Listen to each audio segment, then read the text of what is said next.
अगस्त 2018 में तहरीक इंसाफ की हुकूमत के नतीजे में इमरान खान वज़ीर आज़म बने तो हुकूमत बनते अभी 2 माह ही हुए थे कि अक्टूबर में एक और भूचाल आ गया।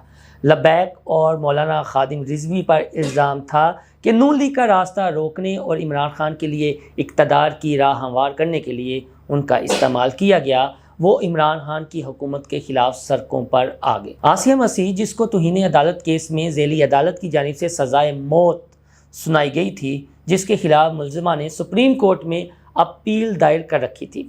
चीफ जस्टिस साकिब निसार की सरबराही में 3 रुकनी बेंच ने 8 अक्टूबर को केस का फैसला महफूज किया था, वो 31 अक्टूबर को सुना दिया गया।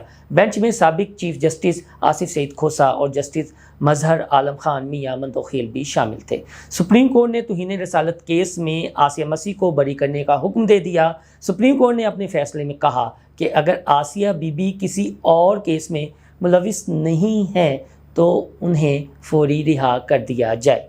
मुल्क भर में हंगामे शुरू हो गए। मुख्तलिफ शहरों में लब्बैक ने धरना दे दिया, पहिया जाम हो गया। जमीयत उलमा इस्लाम सीन के मौलाना समीउल हक ने चीफ जस्टिस साकिब निसार के हवाले से इंतहाई सख्त तकरीर करते हुए फतवा जारी कर दिया।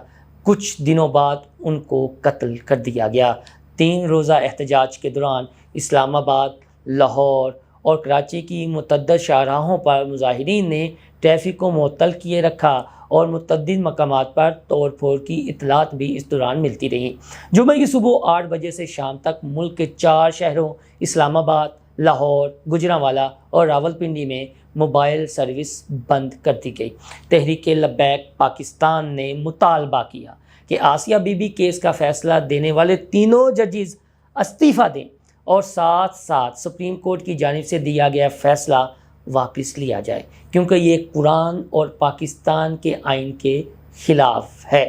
लब्बैक के रहनुमा इजाज़ अशरफी का एक बयान भी सामने आया कि हुकूमत और मुक़्तदर अदारे गैर ज़िम्मेदाराना गुफ्तगू कर रहे हैं, जिसकी वजह से हालात मज़ीद कशीदा हो गए हैं। इससे कबल आसिया मसीह की बरियत के बाद होने वाले मुजाहिरों पर पहली बार रद्द-ए-अमल देते हुए पाकिस्तानी फ़ौज के शोबे ताल्लुकात आमा के सरबराह मेजर जनरल आसिफ गफूर ने कहा कि हुकूमत के पास फ़ैसला करने के मुख्तलिफ ऑप्शंस होते हैं और वो पहले पुलिस और रेंजर्स और फिर फ़ौज के इस्तेमाल का फ़ैसला लिया जा सकता है, और अगर हुकूमत फ़ौज बुलाने का फ़ैसला करती है तो फिर फ़ौज के सरबराह इस पर वज़ीर आज़म को अपना मशवरा देते हैं, या अगर वज़ीर आज़म अपने हुक्म के तहत फ़ौज को तलब कर सकता है।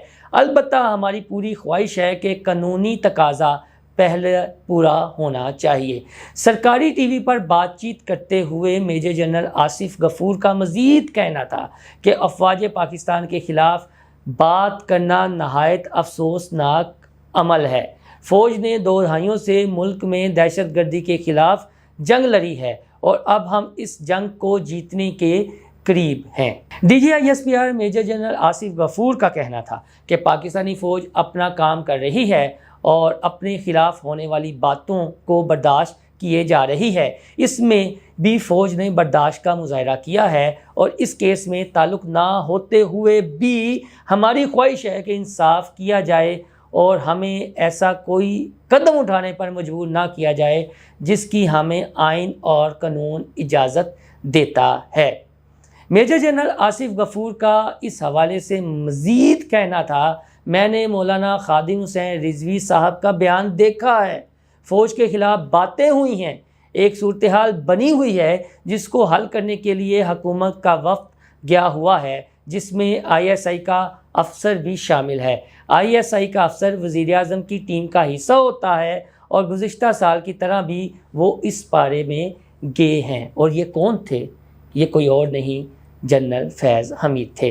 ISPR के सरबराह मेजर जनरल आसिफ गफूर ने कहा, मुज़ाकरात के दौरान बातचीत करते हुए कभी कभार ऊंच नीच हो जाती है और इस किस्म के फ़ैसले लेने बहुत मुश्किल होते हैं और हमें इस सूरत हाल को काबू में करना होता है।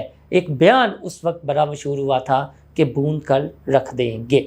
मेजर जनरल आसिफ गफूर के मुताबिक ये मुज़ाकरात हुकूमत की सतह पर हो रहे हैं और इसमें हुकूमत की मर्ज़ी होती है कि वो बातचीत करना चाहे और आगे कैसे جائے۔ D G I S P R کے اس رد عمل کی وجہ ٹی ایل پی کے سربراہ خادم حسین رضوی کی جانب سے کی گئی ٹویٹ تھی کہ حکومت سے مذاکرات ناکام ہو گئے ہیں اور آئی ایس آئی کے آفیسر نے انہیں بون دینے کی دھمکی دی ہے۔ 5 نومبر کو آسیہ مسیح کی بریت کے بعد تحریک لبیک پاکستان کے سربراہ خادم حسین رضوی کی قیادت میں ان کی جماعت کی جانب سے 3 دن تک ملک بھر میں مظاہروں کے ساتھ ساتھ خادم حسین رضوی کے ٹویٹر ہینڈل سے مسلسل ٹویٹس جاری ہوتی رہیں، جس میں پنجاب اسمبلی کے سامنے کارکنان سے دیے گئے خطابات کی ویڈیوز اور پیغامات شامل ہوتے تھے۔ ان ٹویٹس کے جواب میں کئی لوگوں نے ٹویٹر کی انتظامیہ کو رپورٹ کیا اور اس کے نتیجے میں بانی تحریک لبیک پاکستان کا ٹویٹر اکاؤنٹ بند کر دیا گیا۔